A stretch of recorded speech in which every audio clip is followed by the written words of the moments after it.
झारसुगुड़ा पुराना हॉस्पिटल में मिलिबो 24 घंटिया स्वास्थ्य सेवा। दिन थिला लोके ही हॉस्पिटल उपरे संपूर्ण निर्भर करुथिले। थिला 50 रु ऊर्ध्व बेड। रोगी संख्या बढ़िबारु सहर ठारू 7 किलोमीटर दूर बालीजोरी ठारे निर्माण हैला 300 शଯ୍या विशिष्ट 6 महिला डाक्तरखाना। आ बंद होगला पुराना हॉस्पिटल। कोविड समय यह डाक्तरखाना खोला जायथिला। कोविड परे पुणी बंद कर दिया जायछि। स्वास्थ्य मंत्री मुकेश महालिंग झारसुगुड़ा गस्तरे आसी ही हॉस्पिटल स्थिति अनुध्यान करिसेंती। एहाको पुनर्बार 24 घंटिया कार्यक्षम करबा पई से प्रतिश्रुति दैछंती।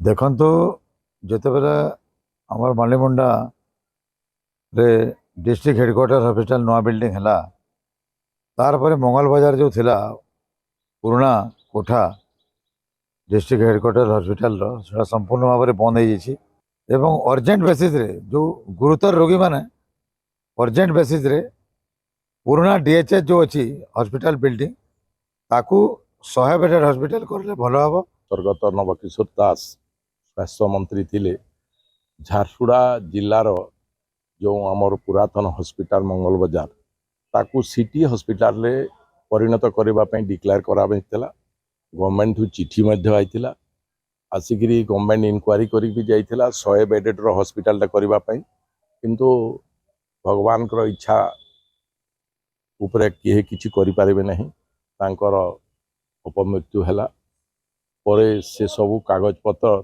से डिपार्टमेंट तार पछे आउ किछि पदक्षेप नेलेनी। आपण को आमे निर्वाचन समय रे कहिथिलु एवं ये भारतीय जनता पार्टी रो सरकार जोटा कहे सेटा करी के देखो बहुत शीघ्र मु विगत दिन रे भी कहिछि आज भी कहूछि बहुत शीघ्र मंगल बाजार स्थित हॉस्पिटल जनसाधारण उपलब्ध हम 24x7 झारसुगुड़ा लोकंकर बहुत प्रतीक्षित मंगल बाजार हॉस्पिटल बहुत शीघ्र आरंभ हो। पूरा झारसुगुड़ा जिलार